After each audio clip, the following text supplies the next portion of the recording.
Test dash www कर ले, 3 directory बन गई। अब हर डायरेक्टरी नेम तो आप बाद में, तो इसके पीछे जो मर्जी रखें आप सोर्स, वेब का सोर्स, आप एक ही सोर्स के ऊपर मल्टीपल डिफरेंट नेम के साथ रिजॉल्व कराना है करवा ले। सिर्फ आपको वो जो वेब कॉन्फ़िगरेशन की फाइल होती है ना, उसमें रीडायरेक्ट वेब कॉन्फ़िग की, अगर अपाची है, ठीक है ना, इंजन एक्स है, जो भी है, उसकी आप वेब कॉन्फ फाइल में जाएंगे तो आपको सर्वर नेम और उसका रूट हिंट आपको एलियस देना पड़ेगा। आप डिफरेंट एलियस नेम देंगे, उसके नाम वो रिजॉल्व नहीं, तो करेगा। उसमें फिर वो प्रायोरिटी भी रखता है या जस्ट उसने रिजॉल्व जो करवा देना? जो जो उसमें आपने डिफाइन, जो कॉन्फ़िगरेशन फाइल जिस साथ आपने डिफाइन की होती है सीक्वेंस उसके अकॉर्डिंग चलो। उसके अकॉर्डिंग जो रूट पे पहले पड़ी वो होती पहले है। पहले लिंक पे आएगा, नहीं रिजॉल्व हुआ दूसरे पे करेगा, तीसरे नहीं पे नहीं करेगा, वो या तीनों पे डायरेक्ट तो उसको डिफरेंट करेगा? डायरेक्टरी है ना। डिफरेंट देखो, वेबसाइट से डिफरेंट है अच्छा। तीनों पे। एक सीएमएस के ऊपर डायरेक्टरी है, हाँ। ठीक है ना, एक सीएमएस के है और एक डब्ल्यू पे है, टेस्ट डैश www पे। और एक डायरेक्टरी उसने बना दी है, डायरेक्टरी एक ही है, हाँ। लेकिन उसको एक्सेस 3 डिफरेंट नाम से आप तीन चाहे, डिफरेंट नाम से। ठीक है। ये तरह भी कर सकते हो। आप एक टेस्ट एनवायरनमेंट भी देना चाह रहे हो उसी डोमेन के ऊपर, तो आप टेस्ट डैट www कर दें, एक रूट, एक नाम दे दिया, उसके पीछे आप जो रूट डायरेक्टरी ना उसमें एक और डायरेक्टरी वेब की बनाएं, उसमें सारा सोर्स कॉपी करें, उसी सर्वर के ऊपर डिफरेंट डायरेक्टरी वेब डायरेक्टरी के ऊपर आपने एक टेस्ट एनवायरनमेंट भी बना दी। सही है, ठीक। समझ, इस पर्पज के लिए चीजें यूज होती हैं, मल्टीपल नेम के लिए और अब मल्टीपल वेब टेस्टिंग के मल्टीपल लिए। वेबसाइट। अब इसमें कोई क्लैरिटी आ गई आपको? हाँ बिल्कुल। चले जी, बात सही। अब आगे जो, अब एक्चुअल डीएनएस नेटवर्क का जो डीएनएस है ना, उसको हम टच करेंगे। जो पब्लिक डीएनएस लोन होगा उसको अभी मैं नहीं टच करूंगा, ठीक है ना, छोटा छोटा करके सही रहेगा, क्योंकि इसको समझने के लिए ये चीजें पहले आपको समझानी बहुत जरूरी थी। करेंगे ना एक दिन में, फिर उसके बाद आगे। अब होता है डीएनएस क्या है, होता है क्या है, ठीक है, आ जाए जी। हमने डीएनएस इंस्टॉल करना है और हमने लेके चलना है माइक्रोसॉफ्ट का डीएनएस, ठीक है। माइक्रोसॉफ्ट ने जब ये अपने डीएनएस दिया है ना, ये सर्विस सिर्फ माइक्रोसॉफ्ट की है या किसी और की भी है? यही तो मैंने आपको शुरू तो मैंने ये बताया है, ये अभी आ भी रही हैं, ठीक है ना। दो डीएनएस है, एक लिनक्स का डीएनएस है और एक माइक्रोसॉफ्ट का, दो ही फ्लेवर है ना, लिनक्स है या यूनिक्स है। लिनक्स तो यूनिक्स एक ही बात है ना, लिनक्स यूनिक्स से निकला है, Unix mother of all OS Unix. और यूनिक्स किस में बना है, सी में। सी किसमें बनाई, डेनिस रिचरी में। कब बनी, 1970 में बनी, ठीक है। उस कोड को माइक्रोसॉफ्ट ने यूज करके गुई बना दी, उसी कोड के ओएस माइक्रोसॉफ्ट ने निकाल दिया, उसी का ओएस मैक वाला ने यूज किया तो मैक ओएस निकाला, उसी का कोड यूनिक्स डेनिस रिची का लिखा हुआ, और भाई आईबीएम ने यूज किया, उन्होंने अपना बना दिया। समझ गए आगे, ये सारी ऐसे कहानी है। अब जब हम माइक्रोसॉफ्ट का डीएनएस इंस्टॉल करेंगे तो माइक्रोसॉफ्ट ने जब अपना एडी का कॉन्सेप्ट दिया था ना, एक्टिव डायरेक्टरी डोमेन सर्विस, ठीक है, और माइक्रोसॉफ्ट ने इससे पहले X500 एडी का था, वो जिस डायरेक्टरी यूज होती थी, ठीक है, एक्टिव डायरेक्टरी डोमेन सर्विस से पहले, इस कंसेप्ट से पहले माइक्रोसॉफ्ट, जिसमें एक्सचेंज जो था, एक्सचेंज माइक्रोसॉफ्ट का 4, एक्सचेंज 5, एक्सचेंज 6, 1995 या 92 में ये जब एक्सचेंज ये थे, वो भी अलग चलता था एक्सचेंज।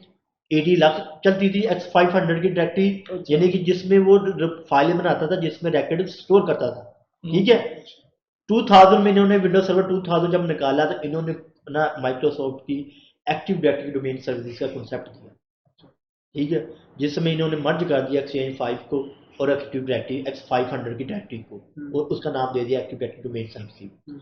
उस सर्विसेज को इन्होंने जो ना मजीद और उसको क्या इनहेंस किया, उसके फीचर्स ऐड किए, वो सर्वर 2003 में ऐड किए। तब से active directory domain services concept और डीएनएस साथ फिर इनके साथ माइक्रोसॉफ्ट ने बंद किया, और इंटीग्रेटेड डोमेन सर्विसेज भी माइक्रोसॉफ्ट ने ही कॉन्सेप्ट साथ दिया है, ठीक है।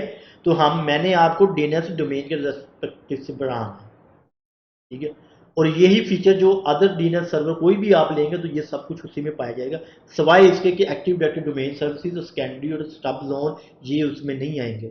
हाँ, फॉरवर्ड लुकअप जोन उसमें भी होगा, रिवर्स लुकअप जोन इसमें भी होगा, जोन तो बनेंगे, ठीक है ना। नहीं जी, अब 2003 लें, 8 लें, 12 लें, 16 लें, 19 लें, 22, माइक्रोसॉफ्ट का ये फीचर डीएनएस आप एक्टिव डायरेक्टरी बनाओ, नहीं बनाओ तो आप डीएनएस आप सेपरेट भी इंस्टॉल कर लो, ठीक है, ये रूल है, ये ऐड होगा।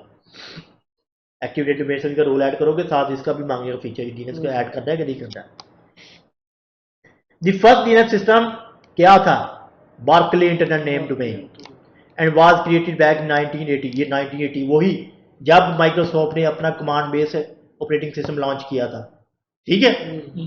x86 पीसी में आए थे, GUI बाद में आया 90 विंडोज 90 आप 5 विंडोज 91 भी थी, 93 भी थी। इससे एक और पहले मुझे नाम नहीं अभी याद, वो भी एक विंडो थी। उससे पहले इनका कमांड बेस डॉम ये प्रॉम बेस था ये ऑपरेटिंग सिस्टम। तब जब ये डीएनएस ये निकला वहां से, ठीक है। It is still very much in use today क्योंकि Microsoft DNS is fully compatible with BIND या बिंड कर लो, ठीक है। यानी माइक्रोसॉफ्ट का डीएनएस इंस्टॉल करें और आप एक अलग डीएनएस बिंड निकलें, आप दोनों को इंटीग्रेट कर सकते हैं, दोनों को इकट्ठा चला सकते हैं, ठीक है।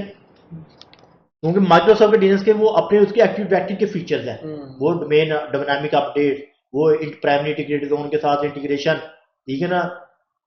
और क्योंकि बिंड जो है ना वो डायनामिक अपडेट्स नहीं करता, उसमें एंट्री आपको करनी पड़ेगी जाकर।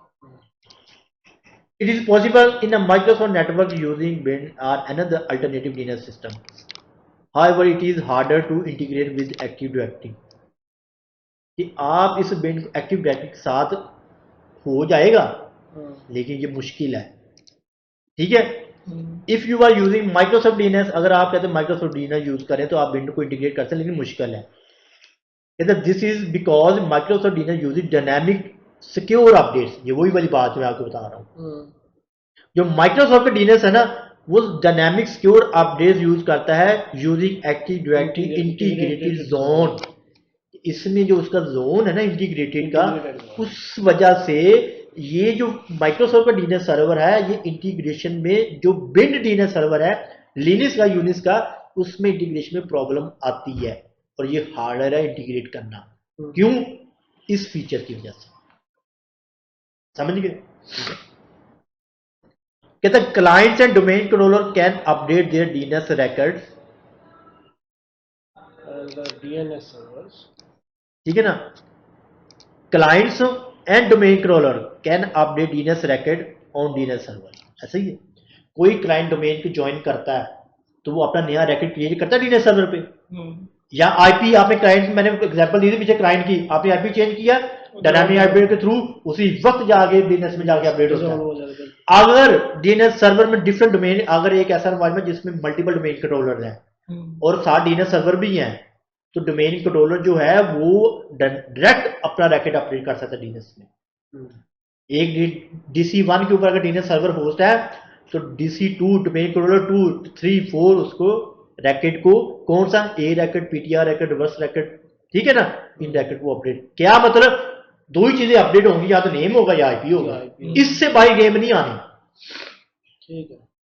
या तो उसका हो उसका कंप्यूटर नेम चेंज कर दिया आपने, कंप्यूटर अकाउंट नेम, तो भाई वो अपडेट हो जाएगा आपके डीएनएस सर्वर में। आईपी सेम है लेकिन आप डिफरेंट हो उसके साथ, यानी कि AOC1 AOC2 अकाउंट 1 अकाउंट 2, ठीक है ना। अकाउंट 1 से चेंज कर दिया AOC4 कर दिया, तो भाई वो डायनामिक अपडेट्स लाएगा डीएनएस के थ्रू, और जिस पोर्ट के लेके जाएगा वो 53 की पोर्ट डीएनएस की पोर्ट लेके जाएगा, ठीक है ना। जब डीएनएस में आगे तो हम इसी पढ़े नहीं डीएनएस है क्या, जब हम इसकी प्रोफाइल पढ़ेंगे तो उसमें सारी चीजें ये आ जाएंगी। ओके, कहता है without dynamic system update this the DNS records would need to be update manually. अगर कहता आप ये वाला फीचर नहीं यूज करेंगे ना फिर आपको मैन्युअली काम करना पड़ेगा। डायनामिक अगर आपने डीएनएस सर्वर के ऊपर ये जो फीचर्स है डायनामिक अपडेट्स का बंद कर दे, ठीक है। यूनिक्स बेस्ड डीएनएस यानी लिनक्स यूनिक्स, ठीक है ना, support dynamic updates, however this will not be secure like if you are using Windows DNS। ये कर सकता है डायनामिक लेकिन सिक्योर नहीं है, सिक्योर नहीं है, ठीक है ना।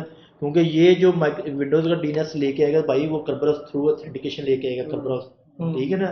या वो अपना रिसोर्स रैकेट चेक करेगा उसका RS आपका रैकेट, ठीक है ना। तो उसमें आप इसका फीचर इनेबल कर सकते हो सिक्योर अपडेट्स हो। ये नहीं कोई भी आगे अपडेट्स कर दे, मेरे नेटवर्क में कोई भी आ जाए, ठीक है ना, और वो आगे अपडेट कर दे। पहले तो बाद नेटवर्क पे आए, नेटवर्क के आगे तो वो डोमेन ज्वाइन कर लेंगे, ठीक है। अगर तब करेगा जब उसके बाद क्रेडेंशियल होंगे डोमेन लेवल के। ऐसा ही है, हम डोमेन ज्वाइन करवाते हैं तो वो एडमिनिस्ट्रेटर के वो मांगता है ना यू नीड डोमेन एडमिनिस्ट्रेटर, कोई ना कोई सिक्योरिटी सिक्योर है फिर। ऑथेंटिकेशन मांगता लेकिन जब आप यूनिक्स का डीएनएस बिल्ड बार्कले, ठीक है ना, उनका यूज करेंगे तो वो नहीं करेगा। उनकी सिक्योरिटी यही है कि आपको खुद एंट्री भाई करनी पड़ती स्टैटिक है, आगे आप खुद खुद एंट्री entry डालें करनी ना, पड़ती है। जाके आप बताएं अपने हाँ। होस्ट कौन तक म्यूट है। अब विंडोज का डीएनएस सर्वर इंस्टॉलेशन करने में आपको कोई ऐसी कोई रिक्वायरमेंट्स नहीं चाहिए, लेकिन आपको सर्वर चाहिए। क्लाइंट साइड पे नहीं ये आपको ये चीज़ ऐड होगी। ये जितने रूल्स हैं, ये फीचर्स हैं, ये सारे सर्वर साइड के 2003, 8, 12, 16, 19, 22। ओके, अगर आप कहते हैं you install DNS server that is also domain controller, मैंने क्योंकि डोमेन कंट्रोलर के पर्सपेक्टिव से आपको पढ़ा रहा हूं तो मैंने उसी को ही डिस्कस करना है, ठीक है ना। कहता अगर आप इंस्टॉल करते हैं डीएनएस सर्वर जो कि डोमेन कंट्रोलर भी है, यानी कि वो डोमेन का होल्ड करने वाला है, ठीक है ना। प्राइमरी डोमेन कंट्रोलर होता है, सेकेंडरी डोमेन कंट्रोलर, ठीक है ना, यानी कि डीसी होता है और ADC additional domain controller. This would mean that DNS server is able to use active directory integrated zone. अगर आप ऐसे डीएनएस सर्वर इंस्टॉल करें जो कि एक्टिव डायरेक्टरी यानी कि एडीबी है, तो फिर वो माइक्रोसॉफ्ट का जो फीचर है ना एक्टिव डायरेक्टरी इंटीग्रेटेड जोन का, वो यूज करेगा। उसके क्या फायदे हैं, क्यों यूज करते हैं, ये मैं आगे जब डिस्कशन आगे बढ़ेगी तो हम उसमें डिस्कस करेंगे, ठीक है। Active directory integrated zone, primary zone मैंने बताया, सेकेंडरी जोन बनाया, स्टब जोन है, ठीक है ना, डीएनएस के, और इंटीग्रेटेड जोन। ये तब जोन आएगा जो तब जोन ये आएगा डीएनएस के जोन जब बात करेंगे, जैसे ये चीजें आ रहा है ना डीएनएस जोन। डीएनएस जोन में जब मैं बताऊंगा ना कि primary zone, secondary zone, stub zone 3, और चौथा कौन सा आएगा इंटीग्रेटेड जोन। वो भाई ये तब आप यूज करेंगे तब जब वो डीएनएस सर्वर डोमेन कंट्रोलर भी होगा, ठीक है। अदरवाइज यहाँ तो प्राइमरी जोन रहेगा। प्राइमरी जोन क्या होता है, आपका मेन जोन, एसएस जोन, जिसमें टेक्स्ट फाइलें जो होती है ना, एक टेक्स्ट फाइल बनती है जो कि डॉट टेक्स्ट, उसमें आप कोई रिकॉर्ड क्रिएट करते हैं ना, वो सारा रिकॉर्ड जो रखता है वो एक मैनुअल फाइल में रखता है, सिंपल, ठीक है ना। जो इंटीग्रेटेड जोन होगा, जो माइक्रोसॉफ्ट की एक्टिव डायरेक्टरी की जो इसकी डोमेन जो एंटीडीएस की फाइल है ना, उसको यूज करेगा फिर वो अपने रिकॉर्ड रखने के लिए, ना कि सेपरेट टेक्स्ट फाइल को मेंटेन कर रहे होंगे आप, ठीक है। तो आपको अगर डीएनएस का जब आपने बैकअप शेकअप ले रहे होंगे तो आपको वो फाइलों की जरूरत नहीं है, ठीक है। आप इसका एक अपना माइक्रोसॉफ्ट आपको एक और फाइल देगा डीएनएस का, आप फाइल का बैकअप लें, वो कहता है कि एंटीडीएस से उठा के रख लो, कॉपी करके रख लो, तो आपको पूरा बैकअप वो इंटीग्रेटेड जोन जो आपने किया होगा ना, इंटीग्रेटेड जोन, तो ये चीजें थोड़ा सा लिंक हो रही है एक्टिव डायरेक्टरी के साथ, ठीक है ना। लेकिन मैं कोशिश कर रहा हूँ कि आपको कंसेप्ट क्लियर होता जाए साथ, ओके है ना। कि हमने ये पढ़ा कि अगर आपने डीएनएस इंस्टॉल करना है या तो अलग कर रहे हैं, अगर आप ऐसा डीएनएस इंस्टॉल कर रहे हैं जो कि डोमेन कंट्रोलर भी है, तो भाई ऑटोमेटिकली वो इंटीग्रेटेड डोमेन जोन का पार्ट हो जाए, फीचर आप यूज कर सकते हैं। उसका वो क्या फीचर है, वो ये फीचर है कि आप एक्टिव डायरेक्टरी की डेटाबेस को यूज करेंगे अपने रिकॉर्ड, डीएनएस के रिकॉर्ड रखने के लिए, ना कि आप एक टेक्स्ट फाइल के अंदर रखेंगे। अगर आप डोमेन कंट्रोलर नहीं है जिस पे डीएनएस इंस्टॉल, कोई भी विंडोज का सर्वर इंस्टॉल करें जिसके ऊपर डीएनएस इंस्टॉल करेंगे ना, डीएनएस का रोल, तो भाई वो अपनी एक मैनुअल फाइल आप मेंटेन करेंगे, फिर उसकी, समझ गए, उसका बैकअप आप अलग लेंगे, उसमें रिकॉर्ड अपडेट नहीं होंगे। क्यों नहीं होंगे, वो एक्टिव डायरेक्टरी जोन का तो पार्ट ही नहीं है वो उस फीचर्स का, तो उसमें डायनामिक अपडेट्स नहीं होंगे। आप डोमेन के साथ क्लाइंट ज्वाइन करेंगे, नहीं होगा, क्योंकि वो इंटीग्रेटेड डोमेन का पार्ट है, जोन का हिस्सा नहीं है, ठीक है ना। अगर इस तरह का डीएनएस बना लिया आपने तो फिर आप मैनुअल एंट्री करेंगे उसमें भी आके, एक क्लाइंट ज्वाइन करना आपने नेटवर्क पे लेके ना डीएनएस रिजॉल्व करा, फिर वो नेम रेजोल्यूशन करेगा, ना कि डोमेन के रिसोर्सेज यूज करवाएगा आपको, नेम रेजोल्यूशन नहीं करवाएगा, ठीक है ना, ओके। अच्छा जी, कहते हैं using active directory integrated zone means that DNS server can take advantage of secure dynamic updates. आप इंटीग्रेटेड जोन से ये वाला एडवांटेज लेते हो फिर कि क्लाइंट डायनामिकली नेटवर्क की ज्वाइन करता है, okay. If DNS server is install on a server that is not a domain controller, अब आपने ऐसे सर्वर के ऊपर विंडोज का सर्वर लिया जिसके ऊपर सिर्फ डीएनएस का रोल इंस्टॉल करते हैं, ठीक है ना। It can not use secure dynamic updates store the zone data या जोन का डाटा इन एक्टिव डायरेक्टरी।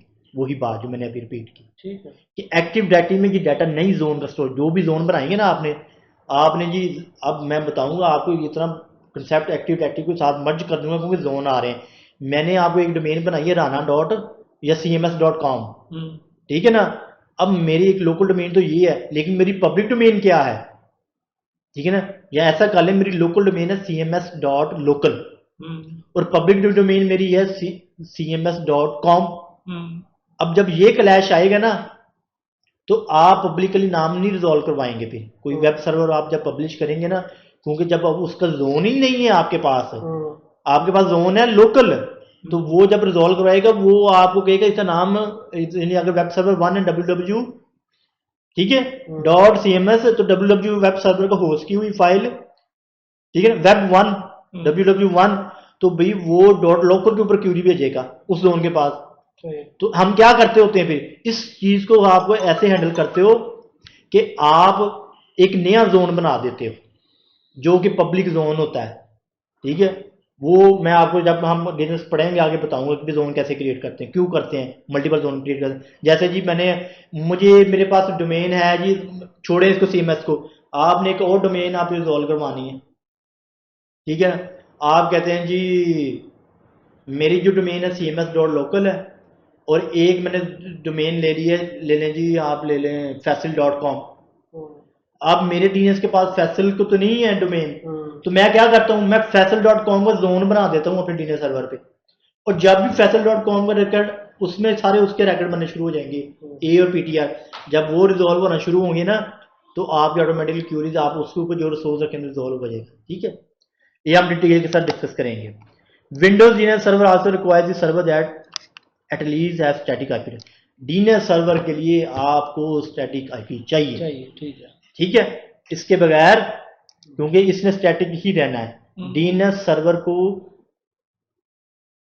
आप एनटीपी भी बना देते हैं अक्सर, क्योंकि आपने उसके मोस्टली हम यही करते हैं कि ना जो आपका जो है ना आपका जो कह लें कि एक्टिव डायरेक्टरी जो 5वां रोल ना जो है वो 2 फिज्मो रोल जो पढ़ाएंगे वो जब, ठीक है ना, 2 उसमें होता है आपका प्राइमरी डोमेन इंटीग्रिटी, ठीक है ना, जोन वो रोल होता है उसमें पासवर्ड और यूजर ऑथेंटिकेशन जो होती है आपको उस रोल के थ्रू हो रही होती है, ठीक है ना। इधर मेरे पास फिज्मो रोल जिसको इसमें डी में भी होगा भी, मैं आपको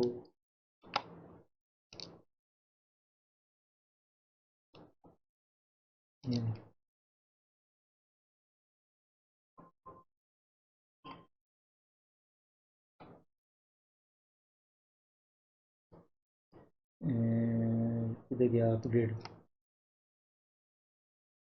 गाइड, ये अपडेट, ठीक है ना। अच्छा जी फिज्मो, ये देखें, अच्छा इसमें एक किधर गया, ये infrastructure schema master domain register, ठीक है ना, डोमेन नेमिंग मास्टर, प्राइमरी जो आपका जो है ना एक पीडीडीसी प्राइमरी डोमेन कंट्रोलर, ये वाला जो रोल जो ना ये जो काम करता है आपके इधर आएगा, ये इसमें रोल ट्रांसफर, जब ये हम फिज्मो रोल ट्रांसफर कर रहे होते हैं तो इसमें एक रोल आता है ये वाला ट्रांसफर पीडीडीसी प्राइमरी डोमेन कंट्रोलर, ठीक है ना। इस रोल का काम होता है इसने जो रिकॉर्ड आपको यूजर पासवर्ड ऑथेंटिकेशन करनी, ठीक है। अच्छा तो जब Windows DNS server also required to server है एटलीस्ट 1 स्टैटिक आईपी एड्रेस, ठीक है ना। ठीक था, बात क्या हो रही थी मुझे ज़हन से निकल गया कि हम हमेशा उसको जो है वो स्टैटिक आईपी हाँ जो है, हम डीएनएस भी मैंने कहा एनटीपी भी रखते हैं, एनटीपी जो है पीडीसी रोल यूज करता है, ठीक है। हमने जो नॉर्मली आपका जो डोमेन कंट्रोलर होता है वो डीएनएस सर्वर भी होता है, वो एनटीपी भी होता है। वो एनटीपी इसलिए होता है कि पीडीसी रोल उसके ऊपर होस्ट हुआ होता है, या जो जिस डीसी के पास पीडीसी होगा वो एनटीपी होल्ड करेगा, ठीक है ना। तो उसके साथ अगर डीएनएस है तो आप फिर ये भाई ये तीनों चीजों के लिए आपको स्टैटिक आईपी चाहिए, ओके। लेंगे यहां तक कोई क्वेश्चन है बाबा आपका, डीएनएस है क्या, डीएनएस करता क्या है, डीएनएस की पोर्ट क्या है, ठीक है, डीएनएस के रूट टॉप डोमेन स्ट्रक्चर क्या है, root level, top level, second level, host, ठीक है ना। डीएनएस विंडोज का डीएनएस, बार्कले बाइंड यूनिक्स का डीएनएस, उसमें और इसमें क्या फर्क है कि वो अलग सेपरेट, उसमें डायनामिक अपडेट्स हो जाती हैं, लेकिन सबसे पहले आपको पहले उसकी एंट्री करनी पड़ेगी, ठीक है ना। इसका फीचर का विंडोज का डीएनएस यूज करेंगे तो इसका सबसे बड़ा एडवांस फीचर ये है कि इंटीग्रेटेड जोन यूज करता है माइक्रोसॉफ्ट का फीचर को, जिसकी वजह से आपके इसके सिक्योर अपडेट्स और माइक्रोसॉफ्ट अपडेट जो है ऑथेंटिकेशन के साथ आप कर सकते हैं। That's it.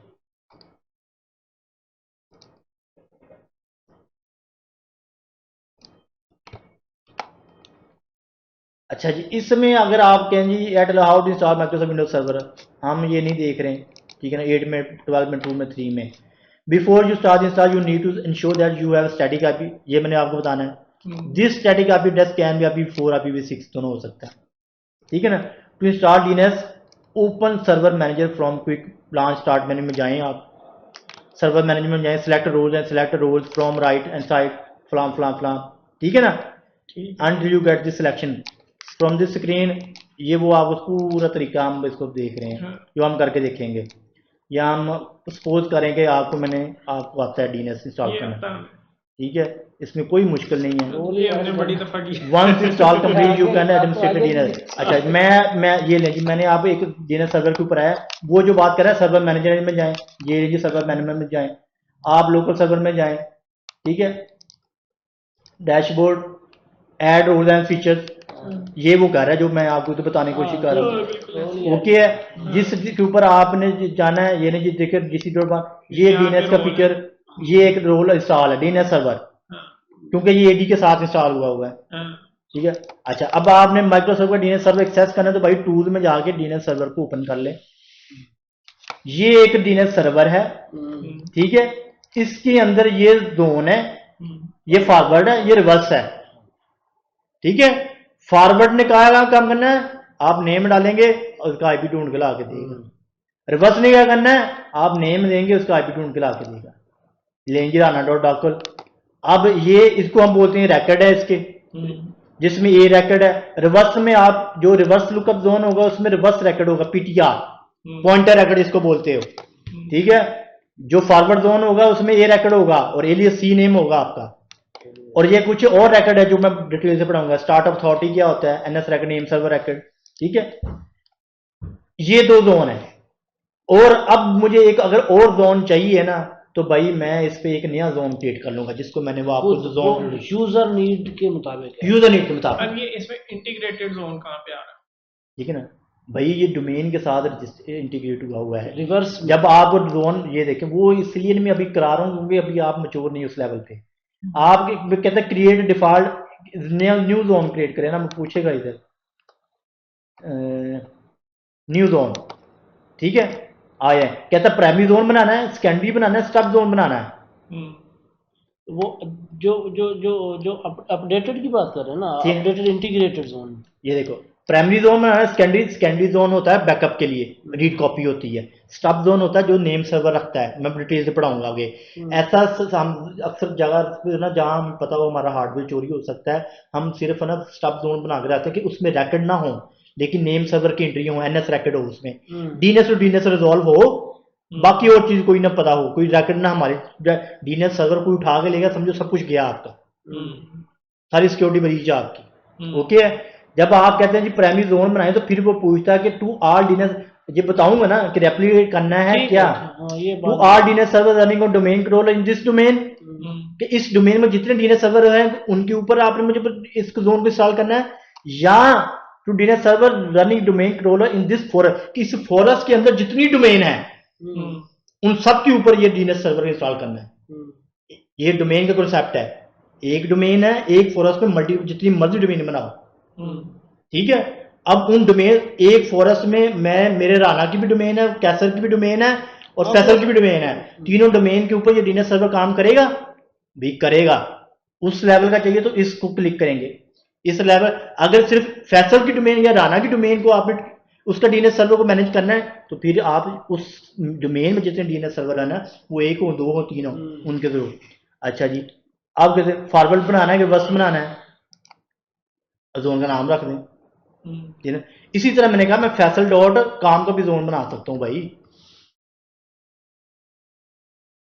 ठीक है, क्योंकि फैसल की मेरे पास डोमेन कोई नहीं है तो मैं इसलिए इसको डोमेन इंटीग्रेटेड नहीं बनाऊंगा। अच्छा, समझ गए।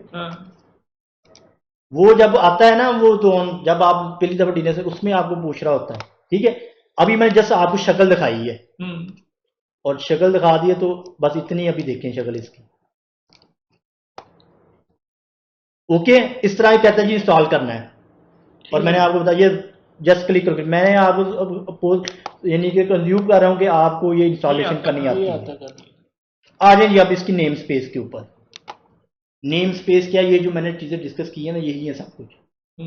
लेकिन ये इतनी क्लैरिटी के साथ है कि आपकी सारी वो कह लेंगे ना कि मसले हल, आपके सारे इशू रिजॉल्व हो जाएंगे। कितना टाइम है जी? 5 मिनट है, इसको पॉज करें हम। अच्छा जी, यहाँ तक आपको चीज़ें समझ आ गई हैं। अब जो मैंने जो कुछ बताया है ना, अब वो टेक्निकल वर्ड्स में वो क्या है, कैसे होती हैं, उसको टेक्निकली वो एक्सप्लेन कर रहा है, ठीक है ना। ये अब पूरी डीएनएस सर्वर की जिस है, ठीक है ना, कि जो मैंने आपको कहा ना कि top level, root level, second level, आगे चाइल्ड, आगे फुली क्वालिफाइड डोमेन नेम। अच्छा, जिसके पास वो डीएनएस जो रिजॉल्व करेगा वो कौन सा सर्वर होगा, वो अथॉरिटेटिव होगा। जिसके जो नहीं होगा वो आगे क्यूरी फॉरवर्ड कर देगा दूसरे डीएनएस सर्वर को। और इसमें मैंने रूट हिंट भी आपको बताए, इंटरनेट के ऊपर जो रूट डीएनएस सर्वर पड़े हुए हैं, ठीक है। अब उन डीएनएस सर्वर को आप रूट हिंट को बाईपास भी अक्सर कर देते हो ड्यू टू सिक्योरिटी रीजन, या आप किसी और का डीएनएस सर्वर यूज करना चाह रहे हैं, ठीक है ना। तो ये वो सारी चीज़ें हैं ना, अब एक वन गो में मैं आपको वन बाय वन एक्सप्लेन करने लगा। फ्लो जो है उसका, जिस डीएनएस सर्वर की कैसे काम करता है, हाउ डीएनएस वर्क्स, ठीक है। क्यूरी मैंने बता दी, क्लाइंट टू क्लाइंट क्यूरी होगी, क्लाइंट टू डीएनएस क्यूरी होगी, वो आगे आएंगे डिटेल के साथ। वो कर्सिव क्यूरी है।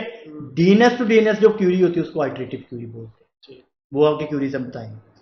अब नेम स्पेस क्या है डीएनएस की, ये जो हम कह रहे हैं ना rana.shadad.com या cms.com, ये एक नेम स्पेस है, ठीक है। अब इसी को मैंने आपको डिटेल के साथ डिस्कस किया था। कहता है हम इस डीएनएस नेम स्पेस में ब्रोकन अप एंड डिवाइडेड, इसको हम बिटवीन सर्वर्स में डिवाइड करते हैं। This allows the DNS name space to control while still allowing individual administrator to have the power to, इसमें हम चेंजेस तो कर सकते हैं। अच्छा जी, फुली क्वालिफाइड डोमेन नेम कहता है, आप इसको कहते हो तो अक्सर आपको सुनाना होगा ये FQDN नंबर दें। मतलब क्या है, वो कहता है कि जिस होस्ट तक ये है ना, जिसका रैकेट ए है, पूरा क्वालिफाइड डोमेन नेम है उस कंप्यूटर का, या कोई चीज़ होस्ट है वो पूरा, ठीक ना। यानी कि अगर कंप्यूटर वन डोमेन के साथ ज्वाइन किया तो client one dot rana.shadad.com fully qualified domain name होगा। समझ गए? कहता है जी a fully qualified domain name is domain name that indicates domain name exact location। पूरी डीएनएस हायरार्की में उसकी जो एग्जैक्ट लोकेशन होगी ना, वो कहाँ पड़ा है, उसकी क्या चीज़ है, क्या सर्विस है, वो ढूंढ के वो सोर्स रैकेट जो होता है डीएनएस का वो लेके आता है। लेकिन किस भाव पे लेके आता है, वो फुली क्वालिफाइड डोमेन नेम उसका देख के लेके आता है, ठीक है ना। अब fully qualified in other word full domain name, for example यानी कि www एक कंप्यूटर है, मैं इसको CL1 भी कर सकता हूँ, ये ले, ठीक है, CL1 डॉट rana.shadad, ठीक है, rana.shadad.com, पूरा एक डिस्क्रिप्शन के साथ जो वो पूरा नेम है, ठीक है ना। इसको आप कहते हो कि fully qualified domain name. DNS using hierarchy of servers to resolve अस, कहता है कि डीएनएस क्या करता है, सर्वर्स की हियरार्की को यूज करता है। वर्ड क्या कह रहा है, hierarchy of servers to resolve, इसको रिजॉल्व करने के। Each DNS server resolve part of the domain name, वही बात कहता हर डीएनएस सर्वर जो है उस नेम स्पेस का कोई ना कोई पार्ट रिजॉल्व करता है। जैसे मैंने कहा था root hint top level domain पे करेगी, फिर सेकंड लेवल, फिर आगे होस्ट। तो वही बात कर रहा है कि DNS user hierarchy of server to resolve एक single fully qualified domain name को रिजॉल्व करें। यानी कि सबसे पहले रूट हिंट के पास जाएगी, रूट हिंट कहेगा मेरे पास भाई .com का डीएनएस सर्वर पड़ा है, वो रिक्वेस्ट उसको फॉरवर्ड कर देगा। .com कहेगा मेरे पास और कोई नहीं है, लेकिन ये गूगल मेरे पास रजिस्टर हुआ है, समझ गए। तो इस तरह की वो हियरार्की यूज हो रही है सर्वर्स की। हर डीएनएस सर्वर अपना अपना रोल पे कर, यानी कि वो दे रहा है, ठीक है। Each DNS server resolve part of domain,